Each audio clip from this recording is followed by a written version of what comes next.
जय हिंद दोस्तों।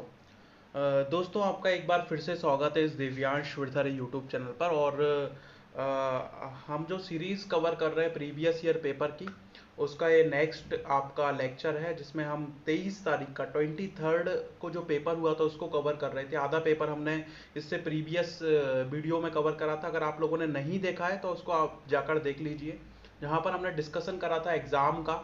ठीक है। और आज हम उससे आगे डिस्कशन करने वाले हैं 23 तारीख के पेपर का। आप लोग सोच रहे होंगे सर इतना मतलब गैप में क्यों आ रहे हैं और थोड़ा सा डिले हो रहा है। तो sir because of the Covid situation, मेरे घर में भी कई सारे लोग कोविड पॉजिटिव हैं, तो ये पॉसिबिलिटी थोड़ी सी कम है इस टाइम। ये जो दौर चल रहा है आप लोगों को पता है बहुत कठिन है। मतलब आप अगर सोच सकते हो तो देखोगे ग्रेविटी बहुत ज़्यादा है इस टाइम की सिचुएशन की। ठीक है। तो आप लोग भी अपना ख्याल रखिए, सेफ्टी रखिए और पॉजिटिव रहिए। ये बहुत ज़रूरी चीज़ है इस टाइम का। ये लड़ाई जो है वो हम तभी जीत सकते हैं सर जब हम पॉजिटिव रहेंगे। और करेज जो साहस है वो बहुत ज़रूरी है सर। भारत देश इसलिए महान है क्योंकि यहाँ के जो लोग हैं उनके अंदर इनहेरेंट करेज पाया जाता है। इनहेरेंट आप बोल सकते हो कि यहाँ के लोगों में एक पॉजिटिव अप्रोच पाया जाता है, जिस कारण से हमने पहले भी बहुत पहले भी हमने कई लोगों को हराया है, कई बैटल्स हमने जीती हैं और ये बैटल भी हम डेफिनेटली जीतेंगे। ठीक है। तो हम स्टार्ट करते हैं अपने लेग आगे वाले क्वेश्चंस को। तो पहला क्वेश्चन ये बोल रहा है कि कैल्शियम हाइपोक्लोराइड किसको बोलते हैं। मतलब कौन क्वेश्चन ये पूछ रहा है कि बताइए इनमें से कौन है जिसको हम कैल्शियम हाइपोक्लोराइड के तौर पे क्या करते हैं, जानते हैं। ठीक है। तो एक चीज आप समझ लीजिए कि पेपर में क्वेश्चन जब आते हैं तो हो सकता है आपको ये क्वेश्चन ना पता हो या आप थोड़ा बहुत इनके बारे में आपको पता हो। ठीक है। तब भी आप एलिमिनेशन का यूज करके इन क्वेश्चन को सही कर सकते हो। तो थोड़ा बहुत भी अगर आपको पता है इनके बारे में तो आपको पता है यार इसमें बढ़ आ रहा है कैल्शियम। आपको ये नहीं पता ये कैल्शियम हाइपोक्लोराइड क्या होता है। ठीक है। पर आपको ये पता है इसमें वर्ड आ रहा है कैल्शियम। तो आपको पता है यार विनेगर, विनेगर CH3COH जो एसिटिक एसिड में यूज होता है। ठीक है। जिसका कोई लेना देना नहीं है, इसमें कैल्शियम कहीं आ रहा है क्या, कहीं दिख रहा है क्या कैल्शियम, नहीं दिख रहा। तो विनेगर तो होगा नहीं। और आपको पता है डिटर्जेंट पाउडर। अब डिटर्जेंट पाउडर क्या होते हैं। तो डिटर्जेंट पाउडर आपको पता ही है यार के जो आपके सोप होते हैं और डिटर्जेंट पाउडर होते हैं उनमें सोडियम और पोटेशियम होता है। अगर आपने थोड़ी भी केमिस्ट्री पढ़ी है तो आपको ये पता होगा कि उसमें क्या होता है, सोडियम और पोटेशियम होता है। मतलब ये फैटी एसिड्स होते हैं। सोप या साबुन या डिटर्जेंट जो होते हैं वो फैटी एसिड्स होते हैं, किसके, सोडियम और पोटेशियम के। तो इसमें भी कहीं कैल्शियम का लेना देना नहीं है, तो डिटर्जेंट पाउडर भी नहीं होगा। और लास्ट आता है आपका बेकिंग सोडा या खाने का सोडा। हम किसको इसको बोलते हैं, हम इसको क्या बोलते हैं, आपका ईटिंग सोडा या बेकिंग सोडा बोलते हैं। इसको भी आप साइड से लिख लेना। ये खाने का सोडा होता है जिसको हम कुकिंग के तौर पे क्या करते हैं, यूज करते हैं। इसका फॉर्मूला भी आपको पता होना चाहिए कि यार इसमें भी क्या है आपका सोडियम, सोडियम बाइकार्बोनेट इसको बोलते हैं। अगर इसका भी आपको थोड़ा बहुत अंदाजा हो बेकिंग सोडा को, क्योंकि कॉमन है, तो इसको हम क्या बोलते हैं, सोडियम बाइकार्बोनेट हमको इसको बोलते हैं। इसमें भी कहीं आपको कैल्शियम दिख रहा है क्या, नहीं दिख रहा। तो जाहिर सी बात है अगर इन तीनों में कैल्शियम नहीं है और बात किसकी पूछ रहा है, कैल्शियम की, तो ये तीनों आंसर नहीं होंगे। Answer is bleaching powder. Answer क्या होगा, ब्लीचिंग पाउडर जिसका फॉर्मूला होता है CaOCl2। देखो कैल्शियम आ गया। तो इसका फॉर्मूला क्या होता है, CaOCl2। तो अगर आपको थोड़ा भी अंदाजा है सर, थोड़ा भी आपको आप दिमाग लगाना जानते हो पेपर में, तो आप काफ़ी क्वेश्चंस को बहुत आसानी से क्या कर सकते हो, सही कर सकते हो। ठीक है। तो इन सब चीज़ों को ध्यान में रखिए। ये चीज़ याद रखिएगा, जीएस का पेपर अब पहले जैसा नहीं आता। जीएस का पेपर अब टफ आता है। तो आपको पूरी ताकत आपको पेपर में लगानी पड़ेगी। कॉमन सेंस का यूज़ करना पड़ेगा, एलिमिनेशन का यूज़ करना पड़ेगा, नॉलेज का यूज़ करना पड़ेगा। तब जाके आप 30-35 मार्क्स इस सेक्शन में क्या कर सकते हो, सिक्योर कर सकते हो। ठीक है। तो इन सब चीज़ों का यूज़ करना सीखिए। अपार्ट फ्रॉम नॉलेज ये सब चीज़ें बहुत ज़रूरी हैं। ठीक है। तो नेक्स्ट क्वेश्चन पे हम चलते हैं। तो next question is not useless question है, आप करना चाहो तो कर लो। बेसबॉल में कितने धागे होते हैं, कितने टाइप से जुड़ी होती है, पर मेरे हिसाब से क्वेश्चन ना आएगा, और आएगा भी तो आपको इस टाइप के क्वेश्चंस को ही सॉल्व करके या तो आपके तुक्के लग जाएं। कोई मतलब कॉस्ट बेनिफिट बहुत जीरो है। पता नहीं अब ऐसा कौन सा क्वेश्चन पूछ लें, तो मेरे हिसाब से तो ये टाइप के क्वेश्चन आपको छोड़ देना ही जरूरी है। अगला क्वेश्चन जरूर इंपॉर्टेंट है, इसको आप साइड से नोट कर लेना। म्यांमार की सबसे ऊंची पीक पूछी है। तो ये अपने आप में इट्स इंपॉर्टेंट क्वेश्चन। वर्ल्ड की हाईएस्ट पीक्स एक स्टैटिक जीके का टॉपिक है। ठीक है। जिसको मैं कवर करवा दूंगा, आपकी दुनिया की सबसे ऊंची चोटियां कौन सी हैं। ठीक है, तो म्यांमार की सबसे ऊंची चोटी पूछी है तो आप याद रख लो इसको, हकाकाबो राजी। हकाकाबो राजी, ये म्यांमार की सबसे ऊंची क्या है, चोटी है। भारत का एक पड़ोसी देश है, यहाँ पर ध्यान रखना, एक आरकान योमा एक पर्वत है जो इंडिया और म्यांमार को भी क्या करता है, आपका अलग करता है, आरकान योमा। तो इसको भी आप थोड़ा सा याद रख सकते हो, ये भी आपसे पूछा जा सकता है कि ये कहाँ पर है। तो हाकाकाऊ राजी जो म्यांमार की सबसे ऊंची चोटी है, इसको आप थोड़ा सा याद रख लेना, ठीक है। उसके बाद आते हैं, अगला क्वेश्चन पूछा है गौतम बुद्धा से कि गौतम बुद्धा इन प्लेसेस में से कौन सी से रिलेटेड नहीं है, मतलब गौतम बुद्धा से कौन सी प्लेसेस जो है वो रिलेटेड नहीं है। तो ये भी सरल क्वेश्चन है, क्योंकि अगर आपको थोड़ा बहुत भी गौतम बुद्धा के बारे में पता है तो आप इस क्वेश्चन को क्या कर सकते हो, सही कर सकते हो। जैसे आपको पता होगा लुम्बिनी में वो पैदा हुए थे, लुम्बिनी में वो पैदा हुए हैं, वॉर्न हुए हैं, तो जाहिर सी बात है लुम्बिनी इंपॉर्टेंट प्लेस है। बोध गया, बोध गया में उनको ज्ञान की प्राप्ति हुई थी, मतलब जो आपका क्या बोलते हैं, जो एनलाइटमेंट हुआ था बुद्धा को, वो कहाँ पर हुआ था, आपका बोध गया में, ठीक है। तो बोध गया इज ऑल्सो इंपॉर्टेंट प्लेस। और जो उन्होंने अपना पहला सरमन दिया था, जो उन्होंने अपना पहला उपदेश दिया था, वो कहाँ दिया था, सारनाथ में। तो ये भी बहुत इंपॉर्टेंट प्लेस है, इसको आप साइड से लिख लेना, ये डियर पार्क था, ठीक है, ठीक है, डियर पार्क था सारनाथ में, जहां पर उन्होंने अपना पहला सरमन दिया था, उन्होंने पहला अपना क्या दिया था, उपदेश दिया था।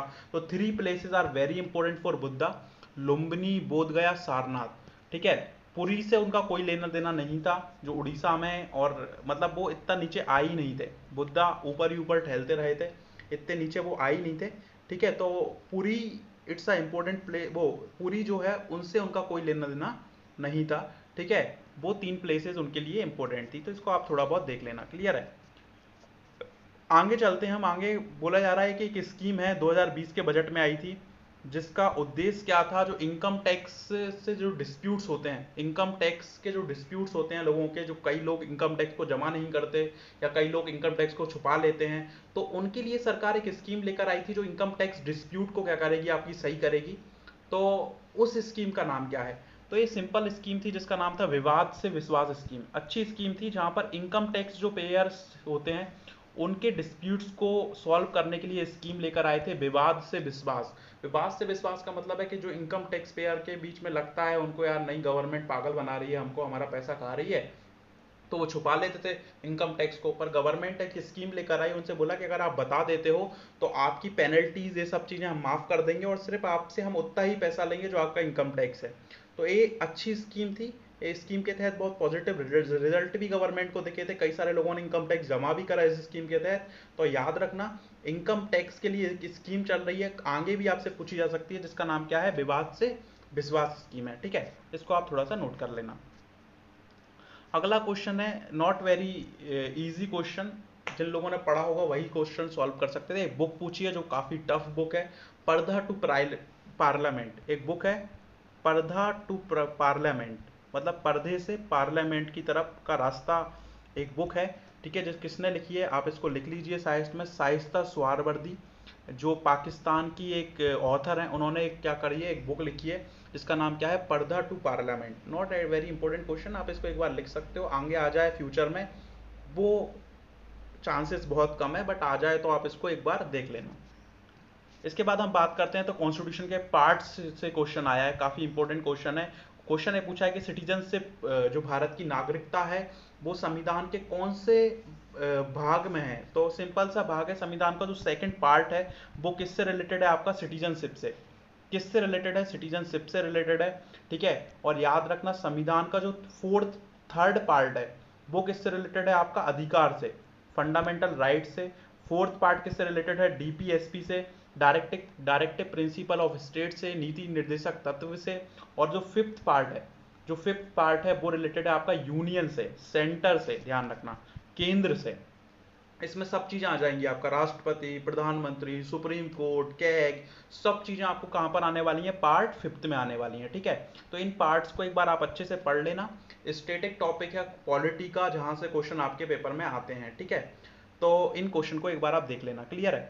अगला क्वेश्चन एम एस धोनी से पूछा है। तो अगला क्वेश्चन ये पूछ रहा है कि एम एस धोनी को लेफ्टिनेंट कर्नल की उपाधि टेरिटोरियल आर्मी में कब दी गई थी। बहुत ही टफ क्वेश्चन है, बिकॉज डेट भी पूछी है, ठीक है। और ये डेट बिल्कुल याद करना आपको बहुत मुश्किल सा है, और वो भी ये पूछिए कब दी थी। पर एक चीज मैं आपको बता देता हूँ सर, जो भी खिलाड़ी रिटायर होता है, और अगर बड़ा खिलाड़ी रिटायर होया, तो आपकी ये जिम्मेदारी बनती है कि कोई भी खिलाड़ी बड़ा रिटायर हो, क्योंकि एम एस धोनी रिटायर हुए थे अभी, ठीक है, आप सबको पता है। तो कोई भी खिलाड़ी अगर रिटायर हो तो ये आपकी रिस्पॉन्सिबिलिटी बनती है कि आप उस खिलाड़ी के बारे में एक पूरी स्टेटिक इन्फॉर्मेशन रखें कि उसको कौन से अवार्ड मिले हैं, कौन से बड़े बड़े अवार्ड्स उसको कम मिले हैं। एक पूरी डायरी में आप एक साइड से नोट करके रखें कि बड़े खिलाड़ी से क्वेश्चन कोई भी पेपर में पूछे ही जाते हैं, जैसे सचिन तेंदुलकर हो गया, ठीक है, आपका ये बड़े बड़े खिलाड़ी हैं, इनसे क्वेश्चन पेपर में आ ही जाते हैं कभी ना कभार, ठीक है। जैसे एम एस धोनी बहुत बड़े प्लेयर हैं, तो इनसे कहीं ना कहीं क्वेश्चन आपको देखने को मिल ही जाएंगे। तो स्टेटिक जीके के तौर पे ये आपकी रिस्पॉन्सिबिलिटी है कि कोई भी अगर बड़ा खिलाड़ी रिटायर होता है, इनको शौक नहीं चढ़ता कि वो खेल रहा है, भाई विराट कोहली का शौक नहीं चढ़ेगा विराट कोहली से क्वेश्चन पूछना, नहीं। जो रिटायर हुआ है, क्योंकि वो न्यूज़ में है, बहुत न्यूज़ में है एम एस धोनी, था मतलब पहले जब रिटायर हुए थे, तो उस टाइप से उन्होंने यहाँ से क्वेश्चन पूछा फिर, ठीक है। तो ये आपकी रिस्पॉन्सिबिलिटी बनती है, कोई बड़ा खिलाड़ी आए तो उसके बारे में पूरी स्टेटिक जीके आप विकीपीडिया खोलो एक बार, और पूरी स्टेटिक जीके आप एक बार उनकी नोट कर लो साइड साइड से, ठीक है, वहां पर आपको क्वेश्चन देखने को मिल जाएंगे। नेक्स्ट क्वेश्चन की बात करें तो क्वेश्चन पूछा है भूदान मूवमेंट किसने चालू करा था। तो सरल क्वेश्चन है, भूदान मूवमेंट 1951 में स्टार्ट हुआ था, आप इस चीज को समझ लें। और चालू किसने किया था, विनोबा भावे, एक सोशल एक्टिविस्ट थे विनोबा भावे, जिन्होंने भूदान मूवमेंट स्टार्ट करा था। भूदान मतलब उन्होंने जो आपकी जो वेस्ट लैंड थी, वेस्ट लैंड मतलब यार ऐसी जमीनें पड़ी हैं, उन जमीनों को किसको दान देना चालू करा था, जो लैंडलेस फार्मर है, जो लैंडलेस फार्मर हैं आपके, उनको दान देना चालू करा था। और उन्होंने अर्ज किया था लोगों से कि उनके पास, जिन लोगों के पास ज़्यादा ज़मीनें हों, वो अपनी स्वेच्छा से किसको दान कर दें, जिन लोगों के पास ज़मीनें नहीं हैं। पर ये मूवमेंट फेल हो गया। आपको पता है, किसी इंसान के पास अगर पूरे का पूरा गांव है ना, और वो बैठा हुआ है, तब भी वो किसी को एक छोटी सी ज़मीन का टुकड़ा नहीं दे सकता। तो ये ह्यूमन नेचर है, कितना भी एक इंसान के पास हो, पर उसे हमेशा से किसी को कुछ देने में कष्ट होता है, ठीक है। तो ये फेल हो गया था ये movement, started by Vinoba Bhave 1951। कब स्टार्ट करा था आपका, 1951 में, किसने, आपका विनोबा भावे ने, ठीक है। नेक्स्ट क्वेश्चन पे बात करें तो 10 फरवरी और 10 अगस्त को कौन सा दिन बनाया जाता है। तो ये डी वार्मिंग डे है। डी वार्मिंग मतलब उल्टी आपका 10, इन सब चीज़ों के लिए आपका डे बनाया जाता है 10 फरवरी को, आप इसको नोट कर लेना, आगे पेपर में बिल्कुल आ सकता है, इंपॉर्टेंट डे है। तो 10 फरवरी को कौन सा डे बनाया जाता है, आपका डी वार्मिंग डे। अगला क्वेश्चन है कि पहली वुमन आईपीएस। तो सिंपल ही हो गया, आगे कुछ भी लिखे हमको फर्क नहीं पड़ता, बहुत जनरल सा क्वेश्चन है। भारत की पहली आईपीएस, पहली लेडी आईपीएस कौन थी, किरण बेदी थी। पहली लेडी आईपीएस कौन थी, किरण बेदी थी, जिनको पौंडीचेरी का अभी गवर्नर जनरल बनाया गया था, वो सॉरी, पौंडीचेरी का लेफ्टिनेंट गवर्नर इनको अभी बनाया गया था, ठीक है। तो पहली आईपीएस कौन थी, हमारी किरण बेदी थी। तो ये सिंपल क्वेश्चन है। अगला क्वेश्चन पूछ रहा है कि सेक, सेक एक जापानी दारू है या जापानी ड्रिंक है। इसको आप लिख लेना कि भाई सेक भी क्या है, एक प्रकार की क्या है, अल्कोहलिक ड्रिंक है। एक जापानी बिल्कुल मस्त क्या है आपका ड्रिंक का प्रकार है, जापानीज ड्रिंक का प्रकार है सेक। वो बनती कैसे है, क्वेश्चन ये पूछा है। तो ये राइस से बनती है मेनली, ये किससे बनती है, राइस से बनती है। इट्स ऐसे क्वेश्चन आते हैं तो छोड़ने के लिए आते हैं कि आपको इतना नहीं पता है कि काय से बनेगी, बट आप थोड़ा अंदाजा लगा सकते हो। सोयाबीन से कोई दारू नहीं बनती, ओट मील से भी दारू नहीं बनती है। मेनली जो दारू बनती है वो एक्चुअली ग्रेन से बनती है, या तो, ठीक है। किसका यूज़ होता है, आपका ग्रेन का मेनली यूज़ होता है। ग्रेन में कुछ भी आ सकता है, वीट आ सकता है आपका, ठीक है, बाजरा आ सकता है, बारले आ सकता है आपका, और राइस आ सकता है। तो राइस से मेनली दारू क्या है आपकी बनाई जाती है, कहाँ पर, आपके जापान में। तो आप इसको साइड से लिख लेना, कभी आगे आपको एक क्वेश्चन मिल जाए तो आपको पता हो, ठीक है। नेक्स्ट क्वेश्चन पे आते हैं हम। नेक्स्ट क्वेश्चन एक अच्छा क्वेश्चन है, काफी बढ़िया क्वेश्चन है। क्वेश्चन ने पूछ रहा है कि बताइए यूरिक एसिड के निकलने से कौन सी बीमारी होती है। तो याद रखना, जब आपके अंदर यूरिक एसिड बन जाता है, तो ये यूरिक एसिड आपकी, आपके जो जॉइंट्स होते हैं उनमें क्या हो जाता है, आपका कंसंट्रेट हो जाता है, उनमें आपका भर जाता है, जिससे एक बीमारी होती है जिसको हम बोलते हैं गठिया, जिसको हिंदी में क्या बोलते हैं, गठिया रोग बोलते हैं ना यार। बूढ़ों या जो इनकी एज बढ़ जाती है, उनमें एक रोग हो जाता है गठिया, उनको बैठने उठने में बहुत दिक्कत आती है, जॉइंट्स उनके बहुत दर्द करते हैं। तो उनको जो प्रॉब्लम होती है उसको हम बोलते हैं गाउट, गाउट को हम बोलते हैं हिंदी में गठिया। और ये प्रॉब्लम मेनली किससे होती है, आपकी यूरिक एसिड से। किसके सीक्रेशन से, किसके ज़्यादा सीक्रेशन से होती है, आपकी यूरिक एसिड के ज़्यादा निकलने से ये बीमारी आपकी होती है, ठीक है। तो इसको आप एक बार देख लेना। इसके बाद एक बीमारी और है आपका ऑस्टियोफोरोसिस। ऑस्टियोफोरोसिस, ये हड्डियों कमजोर होना है, जब आपकी बोन्स जो हैं वो वीक हो जाती हैं, जैसे आप कभी बैठते होगे उठते होगे तो हड्डियां चटकती होंगी, जैसे आप कभी बैठ के देखो तो हड्डियां चटकेंगी। अगर आपकी हड्डियां चटक रही हैं तो इसका मतलब है आपकी बोन्स जो हैं वो वीक हैं, और ये इंडिकेट करता है कि आप में कैल्शियम की कमी है। तो भैया दूध पीना स्टार्ट कर दो, कैल्शियम की कमी आपकी दूर हो जाएगी। अगर आपको बैठने उठने में अगर आपकी हड्डियां चटक रही हैं, ठीक है, तो इसका मतलब ये है कि आपकी हड्डियां कमजोर है, मतलब 30-40 साल के बाद आपको दर्द देना चालू करेंगी आपकी हड्डियां, ठीक है। तो इसको आप थोड़ा सा देख लें, कैल्शियम पी लें या दूध पी लें। अगला क्वेश्चन है कि बताइए ऐसा कौन सा फंड है ऐसा कौन सा फंड है जिसमें गवर्नमेंट जो है वो सिर्फ एक बैंकर का काम करती है। बैंकर का मतलब क्या होता है कि वो जमा करती है और जब इंसानों को ज़रूरत पड़ती है तो उसको निकाल कर दे देती है। बैंक यही करते हैं। बैंक का काम क्या है? बैंक का काम ये है कि जब आपके पास पैसा ज़्यादा होता है तो आप उसमें जमा कर देते हैं, और जब आपको ज़रूरत पड़ती है तो उसमें से आप पैसा निकाल लेते हैं। तो क्वेश्चन ये पूछा जा रहा है कि बताइए ऐसा कौन सा फंड है जिसमें गवर्नमेंट सिर्फ बैंकर का काम करती है। मतलब गवर्नमेंट का काम क्या है? बैंकर है। तो आप तो आपको पता है सिर्फ तीन ही फंड है हमारे पास। तीन ही फंड है, कंटेंजेंसी फंड है, कंसोलिडेटेड फंड है और पब्लिक अकाउंट फंड है। लोक लोक लेखा निधि है, ठीक है। तो तीन ही फंड है हमारे पास सिर्फ और सिर्फ, और हमारे पास कोई फंड ही नहीं है। कस्टम फंड पता नहीं कहाँ से आ गया। तीन ही फंड है हमारे पास, ये आपको पता होगा। तो आपको ये पता है यार, कंसोलिडेटेड फंड में क्या होता है? तो कंसोलिडेटेड फंड एक गवर्नमेंट की इनकम है, ये आपकी इनकम नहीं है भाई। आप ऐसा नहीं कर सकते जब मन चाहे आप गवर्नमेंट में जमा कर दो, जब मन चाहे आप गवर्नमेंट से निकाल लो, नहीं। ये गवर्नमेंट की इनकम है।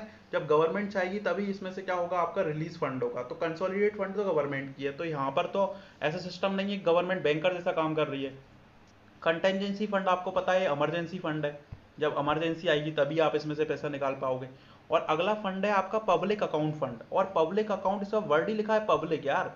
तो बैंक का रिलेशन किससे होता है? पब्लिक का। वैसे भी आप आंसर पब्लिक अकाउंट फंड को ऐसे ही लगा सकते थे, ठीक है। पब्लिक अकाउंट फंड मतलब ये हमारा पैसा है और हम गवर्नमेंट को देते हैं।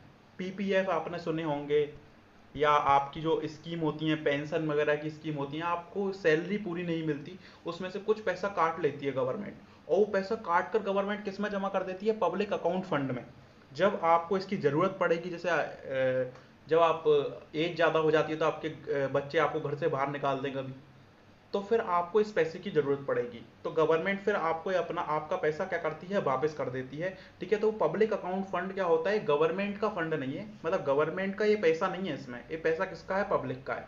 तो इसका आंसर क्या हो जाएगा? पब्लिक अकाउंट फंड, ठीक है। एक कॉन्स्टिट्यूशन के कौन से आर्टिकल में है? तो 267 में है या 266 में, I am not sure, but 266 और 267 में ये तीनों फंड है। एक बार आप इनको कंसल्ट कर लेना।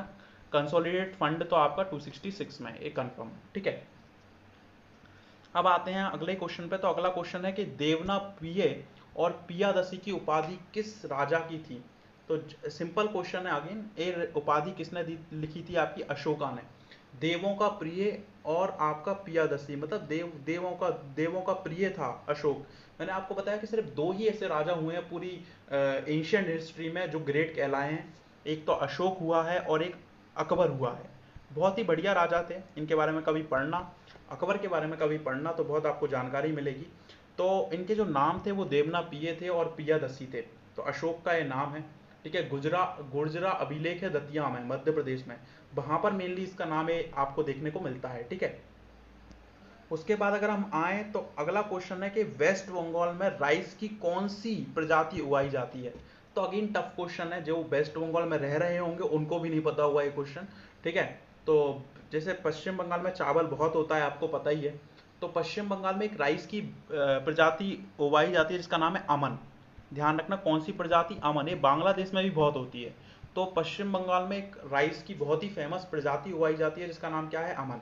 और ये दोनों प्रजातियां तो राइस की है ही नहीं है, ये दोनों प्रजातियां हैं किसकी? गेहूं की। कल्याण सोना और सोनालिका, ये दोनों प्रजातियां किसकी हैं? आपकी गेहूं की हैं। आप नोट कर लेना, कभी आ सकती हैं पेपर में, ठीक है। अमन प्रजाति किसकी है? आपकी चावल की है, जो कहां पर उगाई जाती है? वेस्ट बंगाल में, ठीक है। अगला क्वेश्चन है कि सिगिरिया फ्रेस्को, मतलब छत होती है इसका मतलब, और डुम्बुला केव कहाँ की केव है? तो डायरेक्ट क्वेश्चन है, एक बार साइड से लिख लेना, श्रीलंका की केव्स हैं। साइड से लिख के रख लेना, ऐसे क्वेश्चन शायद ही लोगों को आते हो, तो इनसे कोई फर्क नहीं पड़ता आपके सिलेक्शन पे। ये चीज आप याद रखना, आपका सिलेक्शन हमेशा तब रुकता है सर जब कोई क्वेश्चन लोगों को आता है और आपको नहीं आता। अब लोग बड़े वो हो जाते हैं यार कि यार नहीं मेरे तो क्वेश्चन छूट गए, बहुत 10-20 क्वेश्चन बहुत ही टफ आ गए थे। उनसे फर्क नहीं पड़ता सर, वो क्वेश्चन क्योंकि कोई को नहीं आ रहा है। 100 में से 99 को अगर कोई क्वेश्चन नहीं आ रहा ना, तो उस क्वेश्चन का मेरिट पे कोई इफेक्ट नहीं पड़ने वाला है, ध्यान रखो इस चीज का। वो क्वेश्चन मेरिट को इधर से उधर नहीं करने वाला। मेरिट इधर से उधर कौन से क्वेश्चन को होगी, जो क्वेश्चन 99 लोगों को आता है और आपको नहीं आता, या आप उस क्वेश्चन को गलत करके आ गए, तो यहाँ से मेरिट ऊपर नीचे होगी, यहाँ से आपके सिलेक्शन क्या होते हैं, रुकते हैं। ठीक है, तो इस चीज को हमेशा दिमाग में डाल के रखें। टफ क्वेश्चंस अगर टफ हैं तो वो किसी से नहीं बनने वाले, ठीक है, और वो आपको नहीं आ रहे हैं तो बिल्कुल चिंता की बात नहीं है। तो इसको आप साइड से लिख लेना, अगर रिपीट होता है तो आप याद रखना डम्बोला की पेंटिंग कहाँ पर है, श्रीलंका में। अगले क्वेश्चन पे आते हैं हम। हाँ, ऑपरेशन फ्लड के आर्किटेक्ट कौन है? तो सरल क्वेश्चन है अगेन। ऑपरेशन फ्लड को इंडिया में स्टार्ट करने वाले कौन थे? वर्गीस कुरियन, जिन्होंने ऑपरेशन फ्लड स्टार्ट करा था लगभग 1970 के टाइम पे। ठीक है, जो आनंद मॉडल है, जो अमूल आप देखते हो, आनंद मॉडल गुजरात का बहुत ही फेमस मॉडल है, वो इन्होंने ही स्टार्ट करा था। मतलब उस पूरे मॉडल के पीछे कौन थे? आपके वर्गीस कुरियन थे। ठीक है, तो आप इनको याद रखना, ऑपरेशन फ्लड। ठीक है, अगला क्वेश्चन है कि बताइए यूनेस्को की क्रिएटिव सिटी का नेटवर्क है। ध्यान रखना, यूनेस्को ने एक नेटवर्क चालू करा है। अब यार यूनेस्को की बहुत सारी चीजें चल रही हैं, जैसे आपको पता होगा यूनेस्को की वर्ल्ड हेरिटेज साइट्स तो हैं ही, यूनेस्को के बायोस्फीयर रिजर्व भी हैं। उसी प्रकार से उन्होंने एक क्रिएटिव साइट का नेटवर्क स्टार्ट करा है, creative site city sorry creative cities का नेटवर्क स्टार्ट करा है। मतलब कई शहर ऐसे हैं जो अपनी कुछ विशेष चीज के लिए जाने जाते हैं, तो उन्होंने बोला है कि यार नहीं, ऐसे शहरों को हम प्रमोट करेंगे और ऐसे शहरों को हम अपनी क्रिएटिव सिटीज की लिस्ट में क्या करेंगे, शामिल करेंगे। तो एक नेटवर्क चालू किया है यूनेस्को ने, उसमें भारत के कौन से शहर हैं, तो इस चीज को आप थोड़ा समझ लीजिए। भारत के 5 शहर उसमें, 5 cities included in UNESCO creative cities, और बेंगलोर उसमें नहीं है। क्वेश्चन यही पूछा है कौन सी सिटी नहीं है, तो याद रखना बेंगलोर उसमें नहीं है। 5 सिटीज हैं, इनको आप लिख ले कौन कौन सी है, मैं आपको बता देता हूँ। एक तो जयपुर है, और जयपुर काय के लिए फेमस है? क्राफ्ट के लिए। मतलब यहाँ पर कला क्राफ्ट जो है उसके लिए जयपुर को क्या करा है आपका, क्रिएटिव सिटी में रखा है। तो किसके लिए फेमस है जयपुर? क्राफ्ट के लिए। उसके बाद हम बात करें तो मुंबई। अब मुंबई आपको पता है काय के लिए फेमस होगा? फिल्म के लिए। मुंबई किसके लिए फेमस है? फिल्म के लिए। उसके बाद 2 सिटी हैं, वाराणसी और चेन्नई। वाराणसी और चेन्नई ये दोनों किसके लिए फेमस है? म्यूजिक के लिए। किसके लिए फेमस है आपकी? म्यूजिक के लिए। और लास्ट है हैदराबाद, और हैदराबाद किसके लिए फेमस है? गैस्ट्रोनॉमी के लिए। अब एक गैस्ट्रोनॉमी क्या होता है? तो खान पान, मतलब जो ईटिंग की वो होती है, क्या बोलते हैं आपका, एक वे होता है ईटिंग का, उसके लिए फेमस है कौन? आपका हैदराबाद। तो ये 5 सिटीज हैं, इनको आप लिख लीजिए, बिल्कुल इंपॉर्टेंट है, बहुत इंपॉर्टेंट है, कहीं पर भी पेपर में आ सकती हैं। ठीक है, उसके बाद अगर हम बात करें तो अगला क्वेश्चन है कि ओजोन को किस में मापा जाता है? ओजोन की यूनिट पूछी है, ओजोन को मापने की यूनिट पूछी है, तो बिल्कुल आप लिख लें, इंपॉर्टेंट क्वेश्चन है। तो ओजोन को मापा जाता है आपका किस में? आपका डॉप्सन इकाई में। ओजोन को किस में मापते हैं हम? डॉप्सन इकाई में मापते हैं।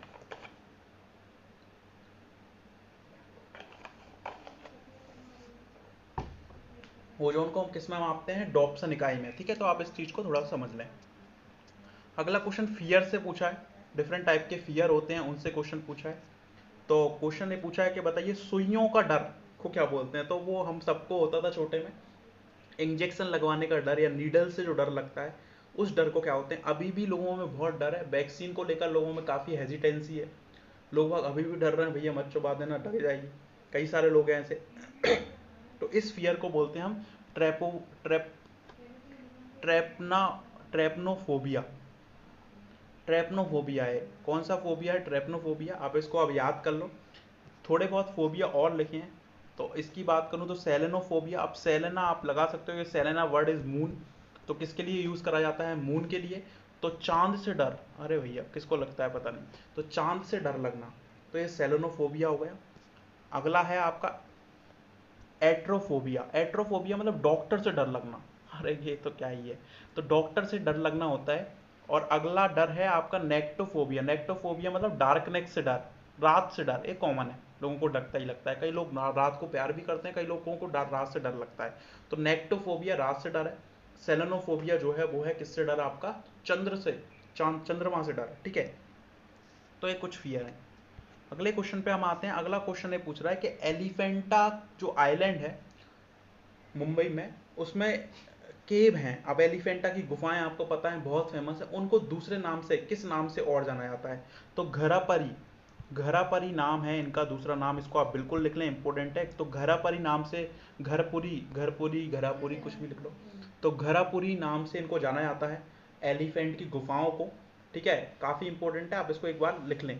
ठीक है, अगला क्वेश्चन है आपका कि किस एक ऑथर ने अपना बर्थडे उसी दिन बनाने, उसी दिन वो अपना बर्थडे बनाती है जो उसकी बुक में कैरेक्टर का बर्थडे होता है। क्वेश्चन ये पूछ रहा है कि which of the following author share his her birthday with a fictional character in a book written by him. मतलब कहने का तौर है कि मेरा बर्थडे कभी और आता था, पर मैं अब अपना बर्थडे तभी बनाता हूँ जिस दिन मेरा जो कैरेक्टर है मेरी बुक में उसका बर्थडे होता है। तो ऐसी कौन है? तो जेके राउलिंग, जिन्होंने आपकी हैरी पॉटर लिखी है पूरी की पूरी, वो अपना बर्थडे तभी सेलिब्रेट करती हैं जब उनके कैरेक्टर का बर्थडे होता है, उनकी बुक के कैरेक्टर का बर्थडे होता है। ठीक है, तो ऐसी कौन है आपकी? जेके रोलिंग, जिनने बुक लिखी है हैरी पॉटर आपकी। ठीक है, आप इसको याद रखना। ठीक है, रुडियार्ड किपलिंग, ये सब फेमस राइटर हैं। आर के Narayan, Jane Austen, Rudyard Kipling जिनने जंगल बुक लिखी है आपकी। ठीक है, तो एक इंपॉर्टेंट राइटर है, एक बार आप देख लेना। It's not very important, IPC से कोई मतलब नहीं है। तो एक इंपॉर्टेंट क्वेश्चन थे, एक बार अगर आप इनको देख लोगे, एक बार इस पेपर को आप समझोगे, तो आपको आइडिया लगेगा कि not very difficult to secure 30 marks in that paper. और 30 नंबर आ गए तो आप जंग जीत गए, बहुत बड़ी यार। अगर 30 नंबर आपके आते हैं तो 160 नंबर की गारंटी मेरी है। ठीक है, अगर आपके जीएस में 30 आते हैं तो बस आपको 30 की तैयारी करनी है, फिर तो सब भगवान पर छोड़ दो, बढ़िया आपको सिस्टम आपका जम जाएगा। पर अगर आपके 10 नंबर आ रहे हैं, 5 नंबर आ रहे हैं, तो बड़ी ही प्रॉब्लम है। फिर शायद आप पास हो पाओ, या शायद आप क्या बोलते हैं, कट ऑफ से ही बाहर हो जाओ। तो थोड़ा बहुत समझिए इस पेपर को और उस हिसाब से अपनी तैयारी करिए। Thank you so much. सबसे इंपॉर्टेंट चीज़ है, पॉजिटिव रहिए और घर पर रहिए और ख्याल रखिए अपना हेल्थ का।